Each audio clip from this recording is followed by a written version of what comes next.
Buenos días a todos. Bienvenidos a esta primera clase de la asignatura Recolección Interna y Externa de la Información. Sé que muchos de ustedes llegaron hoy esperando que les enseñe inmediatamente cómo infiltrarse en redes sociales, cómo usar cámaras ocultas, cómo interceptar comunicaciones o cómo realizar vigilancias encubiertas. Lamento decepcionarlos, pero eso no va a pasar hoy, ni mañana, ni en las próximas semanas. ¿Por qué? Porque enseñarles técnicas de recolección sin primero enseñarles los fundamentos conceptuales, éticos y legales sería como entregarle un bisturí a alguien sin enseñarle anatomía. Pueden causar mucho daño, pueden violar derechos fundamentales, pueden destruir casos enteros y pueden arruinar su carrera profesional. Déjenme contarles una historia real que ocurrió hace 3 años aquí en Ecuador, en la provincia del Guayas. Una unidad de inteligencia policial estaba investigando una red de tráfico de drogas. Los agentes, entusiastas y bien intencionados, decidieron recolectar toda la información posible sobre los sospechosos. Intervinieron llamadas telefónicas sin orden judicial, fotografiaron personas en espacios privados sin autorización, accedieron a cuentas bancarias sin los procedimientos legales apropiados. Recolectaron montañas de información durante 6 meses. Cuando finalmente presentaron el caso a la fiscalía, ¿saben qué pasó? El fiscal rechazó todo el trabajo, no porque la información fuera falsa o irrelevante, sino porque fue obtenida ilegalmente. 6 meses de trabajo, recursos humanos, equipos técnicos, presupuesto operativo, todo desperdiciado. Peor aún, los sospechosos quedaron alertados y modificaron sus operaciones. El caso se perdió completamente. ¿Qué falló? Los agentes sabían el cómo recolectar información, tenían las habilidades técnicas, pero no entendían el qué, el por qué y el dónde. No entendían los fundamentos de la gestión de información.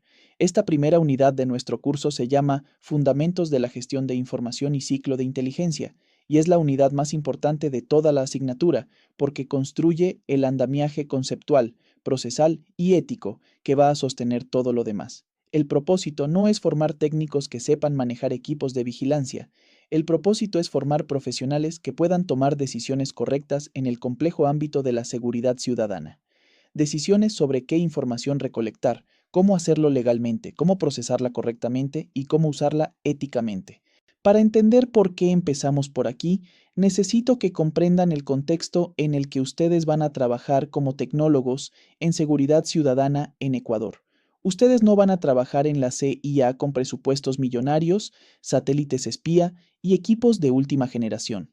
Van a trabajar en municipios, en unidades de policía comunitaria, en departamentos de seguridad con presupuestos limitados, equipos básicos y personal reducido. En ese contexto de alta austeridad, cada decisión cuenta.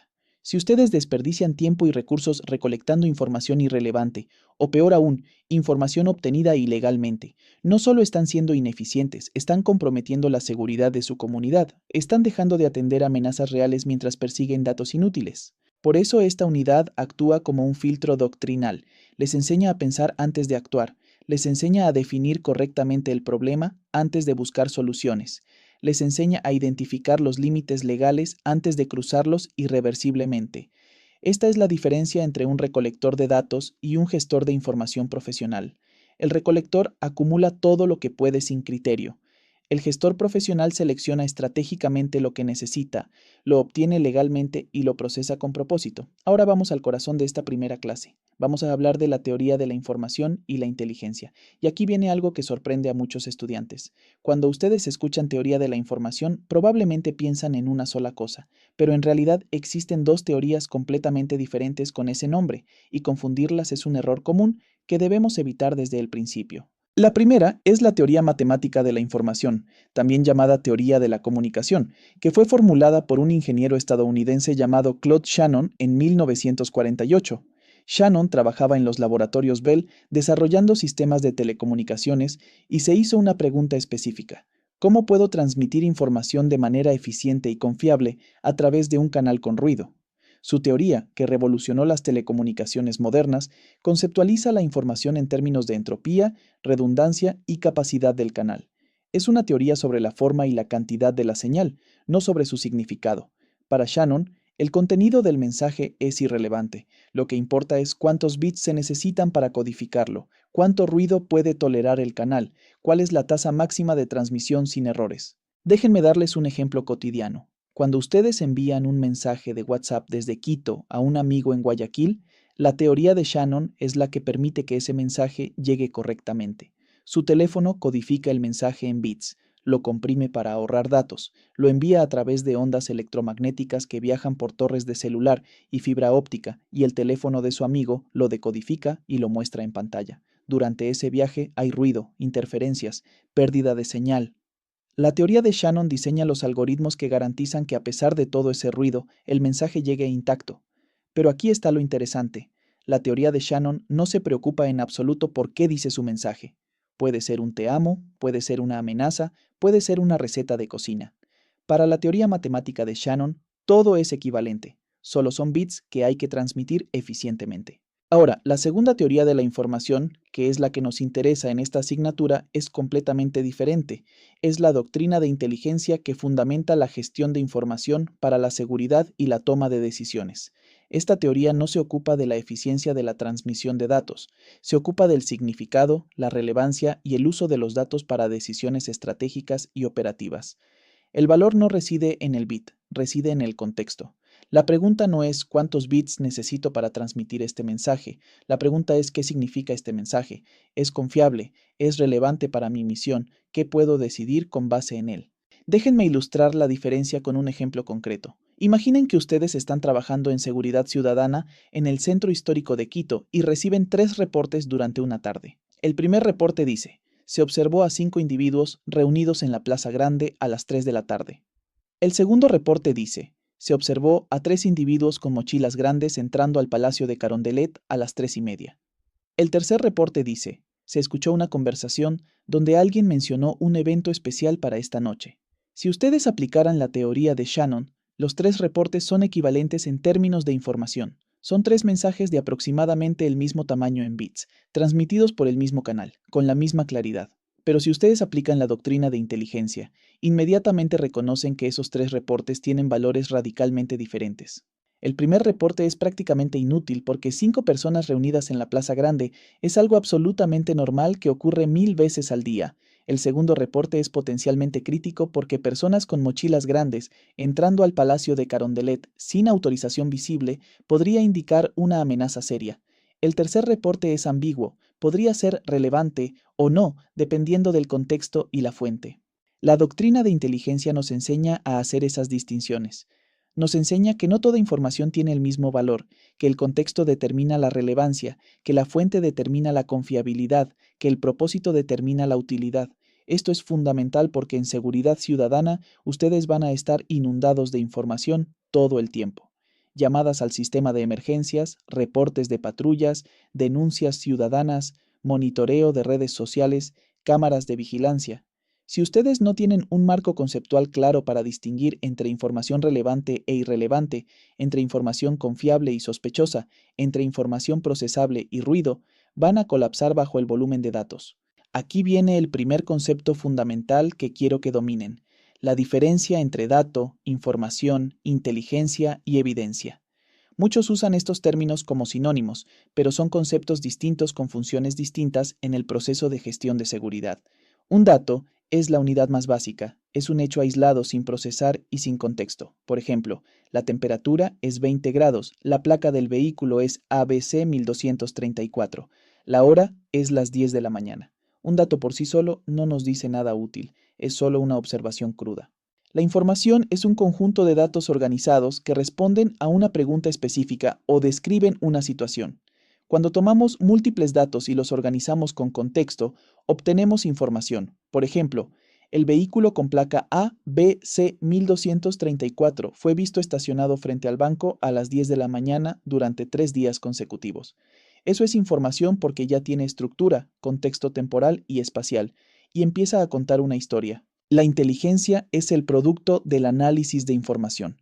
Es información que ha sido evaluada, integrada, interpretada y convertida en conocimiento procesable que reduce la incertidumbre y facilita la toma de decisiones. Tomando el ejemplo anterior, si yo analizo que ese vehículo ha sido visto por 3 días consecutivos frente al banco, siempre a la misma hora, que no tiene permiso de estacionamiento comercial, que los ocupantes han sido observados fotografiando las entradas del banco y que en la zona ha habido un aumento de robos a bancos en los últimos meses, entonces puedo producir inteligencia. Existe una probabilidad elevada de que ese vehículo esté relacionado con la planificación de un asalto bancario y se recomienda incrementar vigilancia y notificar al banco. Esa es inteligencia porque ya no es solo descripción, es análisis, evaluación de probabilidades y recomendación para acción. La evidencia es diferente de todo lo anterior porque tiene un propósito legal específico. La evidencia es información que ha sido recolectada, preservada y documentada siguiendo procedimientos legales estrictos para que pueda ser presentada ante una autoridad judicial como prueba de un hecho en un proceso legal.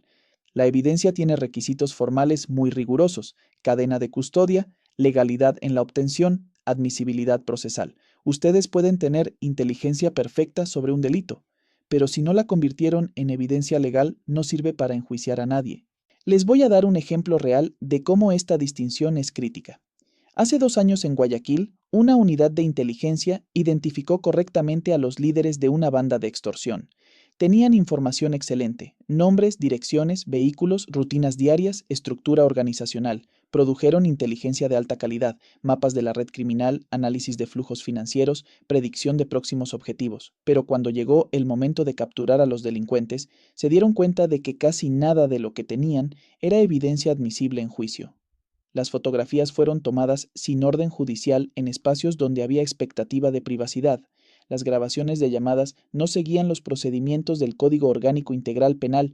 Los documentos financieros fueron obtenidos sin autorización de la Fiscalía.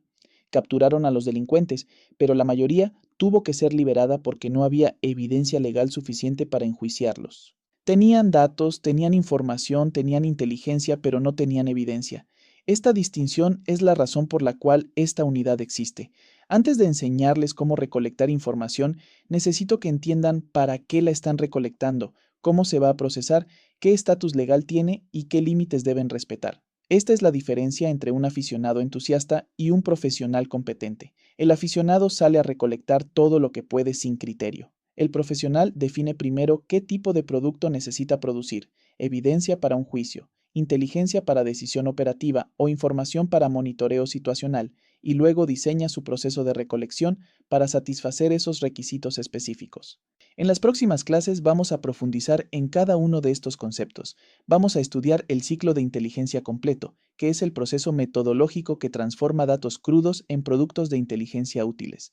Vamos a analizar el marco normativo ecuatoriano que regula qué información puede ser clasificada, quién tiene autoridad para clasificarla, cómo debe protegerse y cuándo debe ser desclasificada. Vamos a estudiar los requisitos específicos de información para diferentes tipos de operaciones de seguridad ciudadana.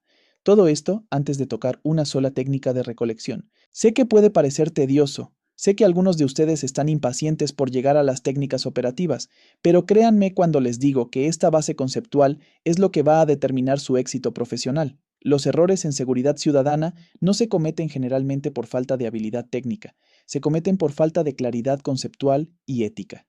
Se cometen cuando alguien recolecta información sin entender sus implicaciones legales, cuando alguien produce inteligencia sin evaluar la confiabilidad de sus fuentes, cuando alguien confunde opiniones con hechos, cuando alguien deja que sus prejuicios contaminen su análisis. Esta primera unidad les va a dar las herramientas intelectuales y éticas para evitar esos errores. Les va a enseñar a pensar como profesionales de la seguridad ciudadana, no como recolectores indiscriminados de datos. Y esa capacidad de pensamiento crítico, estructurado y éticamente fundamentado es lo que los va a distinguir en su carrera profesional. Nos vemos en la próxima clase. Bien, para dar por terminada la sesión del día de hoy, les quiero recordar que deben revisar todas las actividades que se encuentran cargadas en el aula virtual y deberán realizarlas en el tiempo establecido. No se olviden que uno de los requisitos para aprobar el curso es que deben tener todas las actividades completas. Una vez más, quiero indicarles que pueden realizar sus preguntas en el grupo de WhatsApp de la asignatura. Allí los asistentes de cátedra les ayudarán respondiendo sus preguntas. Además de eso, también tienen disponible un foro de dudas dentro del aula virtual, donde podrán dejar sus inquietudes para ser resueltas. Pasen bien, señores estudiantes, y nos vemos en la próxima clase. ITESUT, Instituto Superior Tecnológico Universitario de Transporte.